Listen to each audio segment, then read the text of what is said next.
Thank you very much. I guess we're missing an executive director. Oh, no, we're not missing. How could I possibly not see you? Okay, please, can everybody please take their seats? Thank you. Okay. I think we're making good progress. I want to thank my fellow commissioners. I think this has been productive and efficient and effective meetings thus far, so thank you. The next section that we're going to go through is .120, which is additional operational requirements for indoor and outdoor marijuana cultivators. Any comments or questions on this section? Mr. Chairman? Commissioner Doyle? I'm sorry, I'm just scrolling to get to the place where... Take your time. I believe the change that I am going to discuss is in subsection 11G. Give me a second.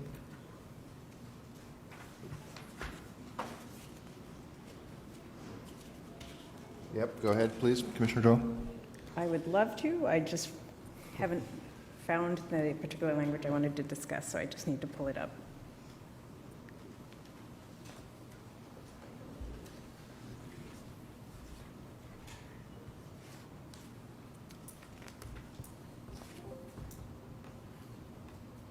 And while I'm keeping everybody in suspense, it is regarding the deadline for energy compliance.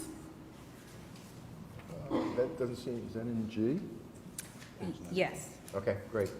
Go ahead. And first, I would be remiss if I did not thank the Executive Office of Environmental Affairs and the folks at the Department of Energy in terms of their incredible cooperation and collaboration with us on these issues. They have been absolutely incredible to work with, and I need to say thank you, and I don't think I can say thank you enough, but they have been great. We received feedback from the industry that they would find the deadline proposed in the original draft regulations difficult to comply with. I would encourage them to take these deadlines very seriously, but to the extent that we could try to work with the industry to get them to compliance in a way that is productive for everybody, what I would like to add is additional language stating that a marijuana establishment subject to this section, and just as a reminder, the deadline would be January 1st, 2020, which is an extension from the original deadline proposed back in March 2018. A marijuana establishment subject to this section may apply for an additional 6-month extension if it agrees to install meters to monitor energy usage, water usage, and other data determined by the Commission, as well as provide reports on energy usage, water usage, waste production, and other data in a form and manner determined by the Commission.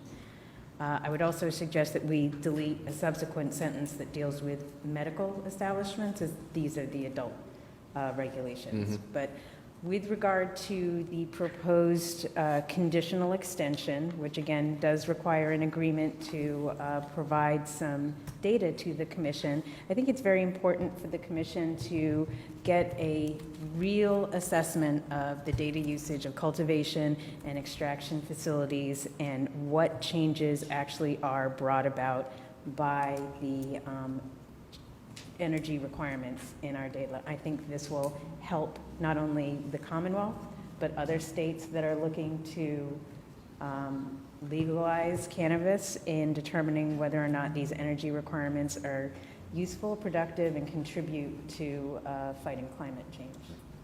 Mr. Chairman? Commissioner Flanagan?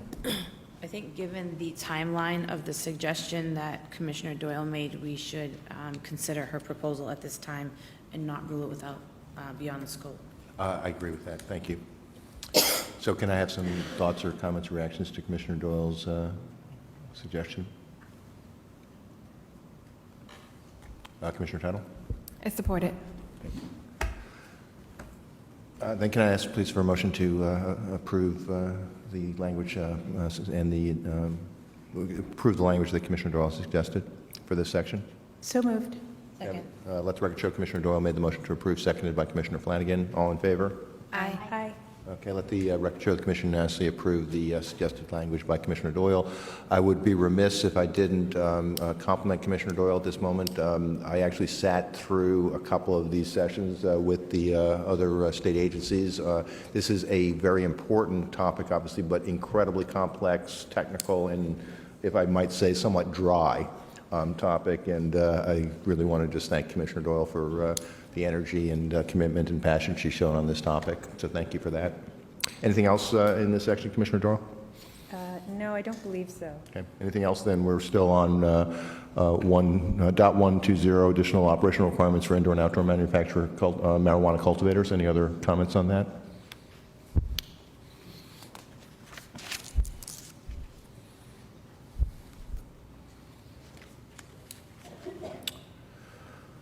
Okay.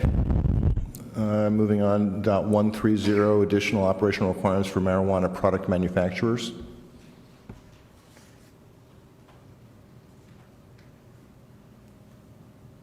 Okay. .140, additional operational requirements for retail sale.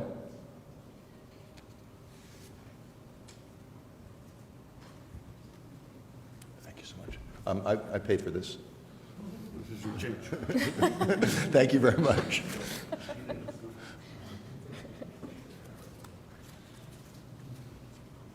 Any other comments on retail, additional operational requirements for retail sale?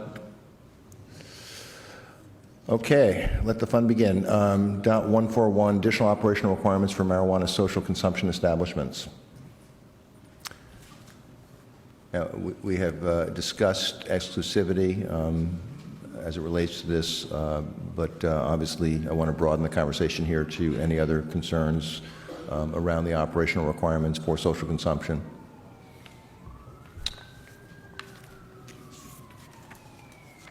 Mr. Chairman, Commissioner Flanagan.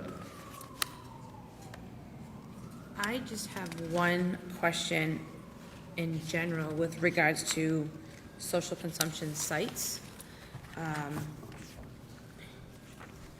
I believe it's in the memo,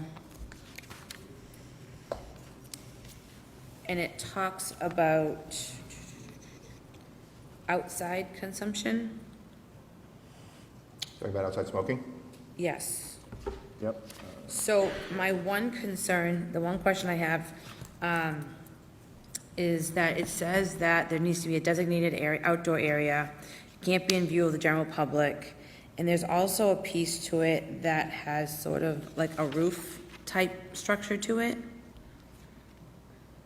But my general question is, has there been any consideration given to a business that may operate in an area that is close to residential, given the fact that smoke travels, given the fact that there may be rental units or apartment units or what have you around these establishments, and what's the protection for people who are not at the facility but that could be subject to the smoking outside? Thank you. Commissioner Tuttle, since you worked on this, I'm happy to comment as well, but would you like to comment, Commissioner Tuttle? I would have to go back to the process and that's already in the draft. The part that's being added is from a suggestion from the Department of Public Health. This is not the only requirements. It's in addition to what's already in the Yeah, draft. because I read this in Section 2, and it says in A, comply with municipalities' applicable local rules and regulations pertaining to smoking, which I think partly addresses your concern, Commissioner Flanagan, and then B, be compatible with uses in the surrounding community. Well, I think it does and it doesn't. So my concern is that if you have an establishment that goes into, say, a mixed use, you have residential and you have commercial use in a neighborhood, and a social consumption site opens, and you have people that are living upstairs in a building that may have rental units with windows. And people open their windows in the summer, people open their windows in the spring. Sometimes if you're living in higher up levels, the winters might get hot, you open your windows. Is there a way to prevent, and I'm not being naive to think that smoke doesn't travel, but are we doing everything we can to ensure that those residents would not have the effects of what's going on at the legitimate business. Commissioner Doyle? Mr. Chairman, sorry, I was looking for the provision that did address that. There is a provision in the existing draft regulation that this hasn't been changed, and It has not been changed. it has not been changed, and it's subsection 2K,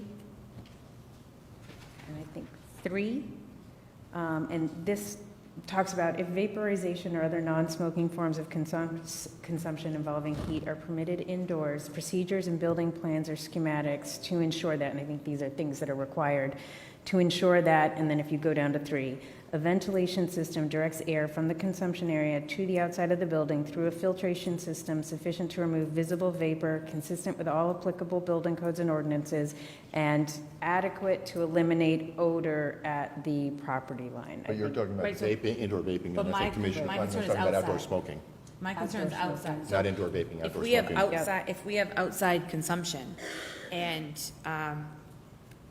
we have this issue right now with something that's going on, that a business that operates in Massachusetts, where the unintended consequence of the placement of that business was that people upstairs can be affected by what's going on. So my concern, and this is the same concern that we talk about when we have one-day licenses and outdoor events, is that given a windy day, given the air that travels, is there something that is being considered to prevent that smoke from being pushed to the residential areas that people who never intended to consume, or you have minors in an apartment, or something like that, that they wouldn't be subjected to this? And I know that it's sort of a naive question, because obviously smoke travels, and I'm not thinking it's gonna stop at the property line, but my concern is that we have people living in rental units, which has been a really big piece of the conversation that we've had since day one, is what happens to people who are in rental units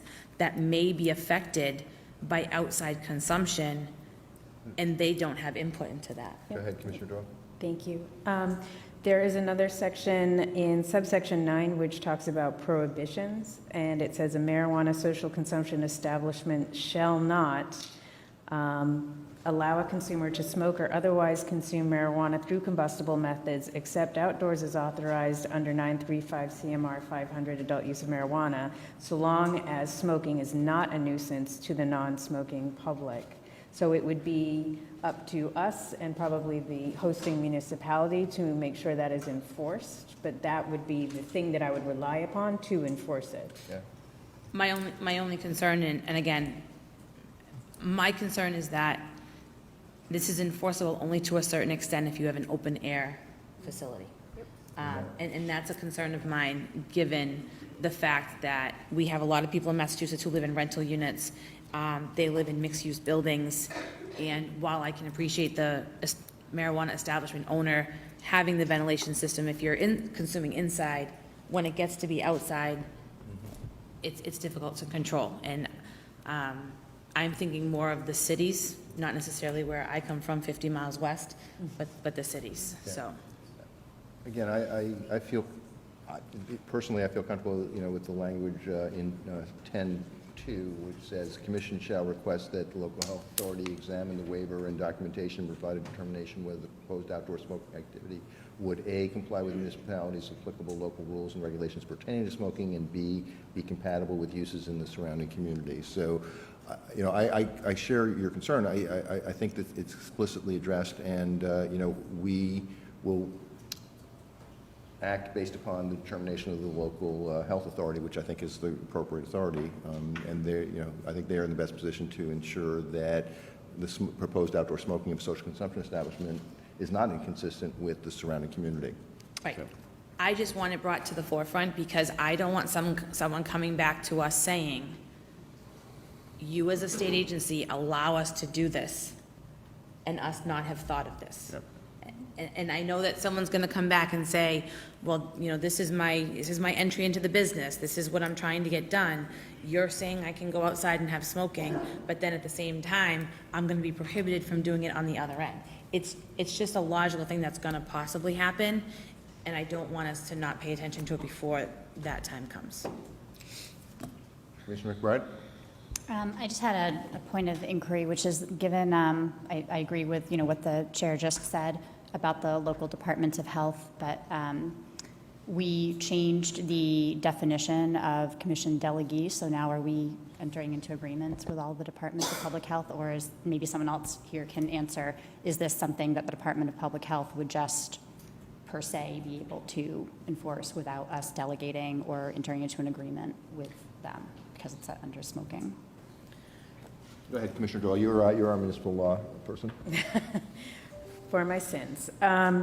So I think it's a front end and back end thing because the outdoor smoking waiver requires us to reach out to the local Board of Health in the first place. We'll get that front end information about whether this is even an appropriate site for outdoor smoking activity.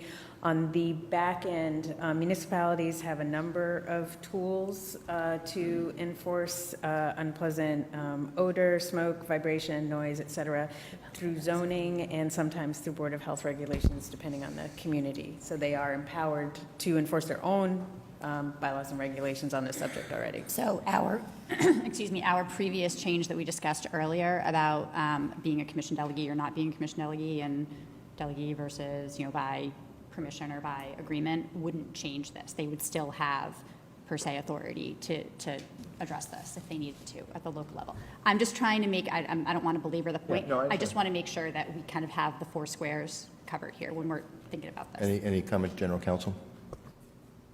Yeah. And do you wish to make a motion? No?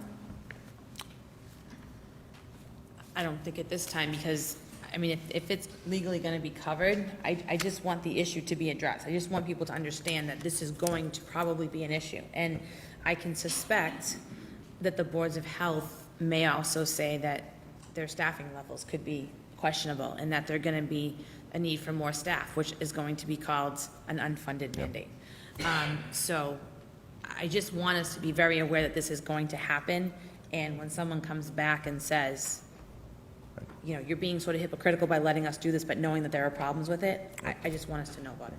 Okay, no, fair enough. I appreciate that. And I guess the other thing that kind of I find is that, we're talking about an opt-in process for cities and towns to agree to do social consumption in the first place. So I'm not disagreeing with your concern. I'm just saying I think that this is going to be a process that is not just what the state, through our commission, issues in terms of licenses, but it's going to be a very collaborative process with the cities and towns and their local boards of health. I agree with you, but I think it is incumbent upon us as the overarching state agency to not only be aware, but acknowledge and understand that this is an issue for the public health. Thanks. Do we have anything else in section or dot 141, additional operational requirements for social consumption establishments?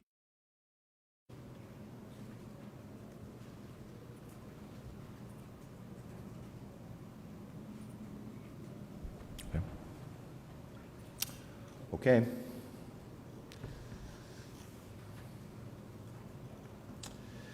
Let's move on then to dot 145, additional operational requirements for delivery of marijuana and marijuana products to consumers. And we have several topics I know that need to come up here. So who would like to go first? Commissioner Title, can I ask you to start? Since you already mentioned earlier that you, okay?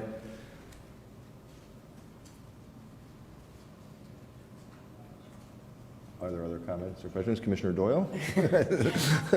I'll start. Okay, thank you, Commissioner McBride. I appreciate it. So I would like to draw your attention to the elephant in the room, the use of video collected from body cameras, which is in, I apologize, I'm getting there. Oh, actually, I'm not getting there. It's back up in security requirements. It's in security requirements, but we agreed we'd cover as part of this topic. This, right? So go ahead, yes. Okay. So give me 1 second. And just for everybody's reference, so we're going back to dot 110, security requirements for marijuana establishments.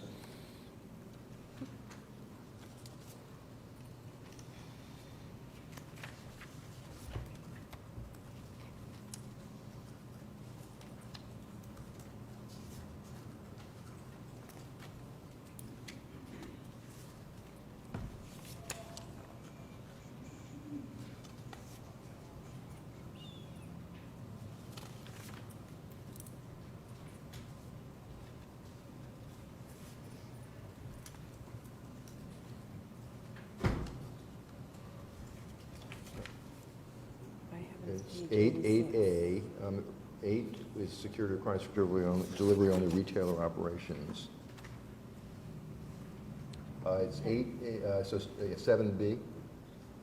Mr. Chairman, Yes, while Commissioner McBride is looking for that, can I go back to consumption sites for 1 second? sure.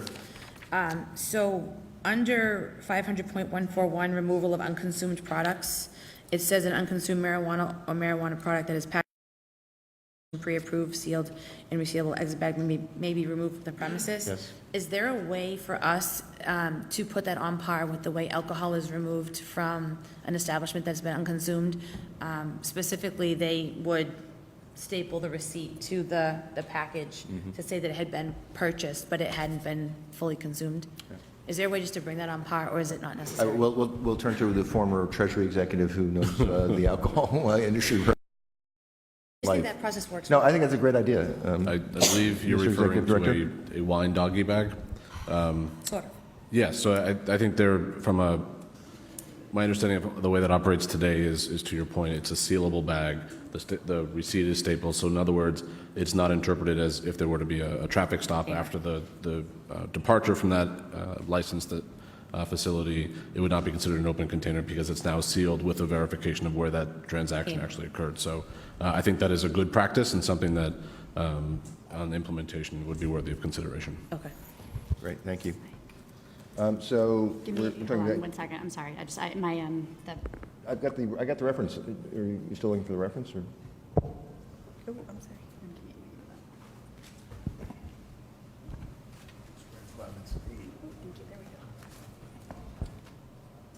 It's section 8. I just figured your microphone's not on, Commissioner McBride. Section 8B3. I got it, it's okay. Thank you. We have a provision here, video of delivery shall be retained for a minimum of 90 days or the duration of an investigation by the commission or law enforcement that the licensee has been notified about, whichever is longer, and shall be accessible to the commission or law enforcement on request. I would suggest some limiting language in redrafting this. I've shared this language with general counsel and enforcement staff, but what I would suggest is changing it to video of delivery 90 days or for the duration of an investigation by the commission pursuant to the enforcement of regulations or law enforcement where there is a reasonable belief that a nexus exists between the video sought and a suspected crime that occurred during or as the result of a delivery, whichever is longer, and shall be accessible upon request. The reason that I drafted this in this way is that looking at a number of cases on the use of video and the use of, in a broader context, surveillance. Yep. The courts have been very clear that limiting and particular language is very important. And so it is taking into consideration several rulings about the nature of that limiting and particular language that I would suggest this as a means to draw some boundaries around the use of that video. I think it's important for our licensing and enforcement staff to be able to obtain the video in order to enforce our own regulations, but understanding that there were many comments and that they are valid and justifiable comments about concerns over privacy. I do want to consider how we can meaningfully limit that so that it isn't just a law enforcement kind of throws spaghetti against the wall and kind of sees what sticks in terms of getting access to that video. Sure. Thank you. Any comments on that or other issues?